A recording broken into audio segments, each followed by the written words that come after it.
This is week number 4, the last and final week of my procedural memory improvement project. I, again, have been knitting for the past 4 weeks, and it has been great. I love that I have obtained a new skill that I can use at any point. It's definitely a good feeling to know that I can add another skill to my list of things. So as a bragging point, I would like to say that aside from using this video to knit 3 rows, I have started a scarf, I guess. And it looks something like this. It's a little lumpy on the sides and there are a few holes, but I figure why not start something and to further my skill. And although I have been working on speed, I think doing something like this, like knitting a scarf, is more about patience and it's more about endurance. So that's what I'm working on. So let's get started with the last and final installment. So again, I'm going to knit 3 rows and see how long it takes to do that. And I'm going to use my phone as the timer. And I have my stitches all ready to go. And now we start.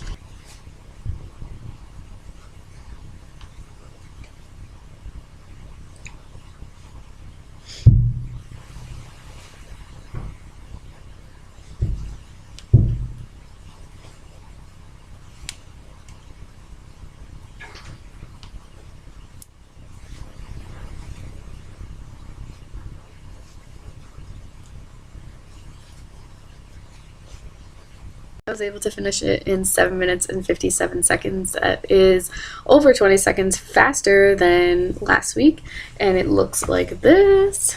It definitely looks a lot better than the previous weeks, but I definitely made a mistake this time. Again, as in last week, I ripped the thread, so I had to stop my time and continue after I knotted it, which happens. It's kind of annoying because you're on the roll and you have all this momentum going, and then all of a sudden your thread just breaks. And I hope that I'm not the only knitter that this happens to.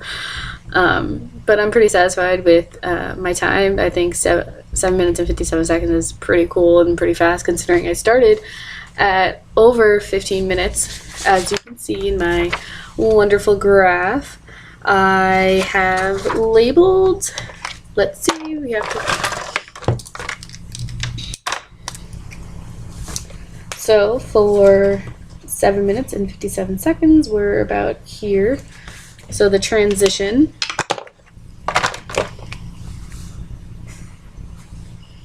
just kept going down, so the final graph looks like this. So 15, 30 and change is up here, then all the way down to almost 9 minutes, and then over here, which was under 8:30, and now we're under 8 minutes, which is 7:57. So I think that is a significant decrease. I think it is something to be proud of. I definitely think that I will continue to knit, and I think it's interesting to see how a person changes, even if it's a short course of weeks, like for example this video for 4 weeks. Definitely the mindset and the attitude towards learning a new skill is different from week 1 than from week 4. Week 1 you definitely have a sense of discouragement and maybe curiosity to learn something new, but you never get it correct the first time you do something. And I feel like when you finally make it to the 4th week, it's something that you know off the top of your head, and that you just get the hang of automatically, and that you just become more positive, and you actually have the ambition to maybe teach somebody else so that they can do the same thing as you. I definitely think that I would possibly like teach my little sister how to do this. I feel like it would be a fun thing to do together, and possibly like have competitions to see who can knit the fastest. I think I would have done differently would be to pick a different color thread, perhaps one that transitioned into different colors. So for example, it would start out as yellow and then make its way to orange and then make its way to red. I think by using that, then you can see like your mistakes and your accuracy per row, and then you can see like, oh, okay, well, maybe I didn't do it so well in the yellow zone and that was the first row, but then as it progressed in orange, which is the second row, then you finally got the rhythm going and all your stitches just look a lot better.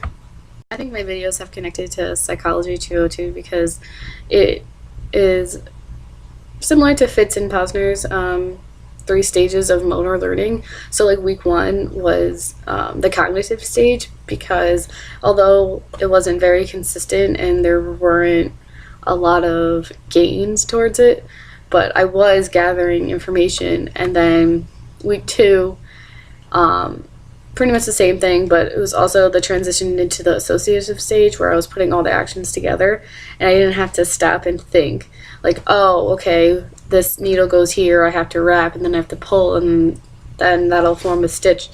And then week 3 is also the associative while halfway transitioning into the autonomous stage. Week 3, again, I was putting everything together and then it was slowly becoming like a second nature type of activity. And then finally in week 4, then it became the autonomous stage because I had so much practice and a lot of time dedicated to it that it finally just seemed like unconscious, and that I just automatically knew that, okay, I have to take the needle, then wrap, then put it through, and then make a knot, and it just worked out that way. And also throughout all my practices, when I would just watch movies and then just knit, I didn't have to look down. I was watching the movie and I knew that my knitting would just come out fine.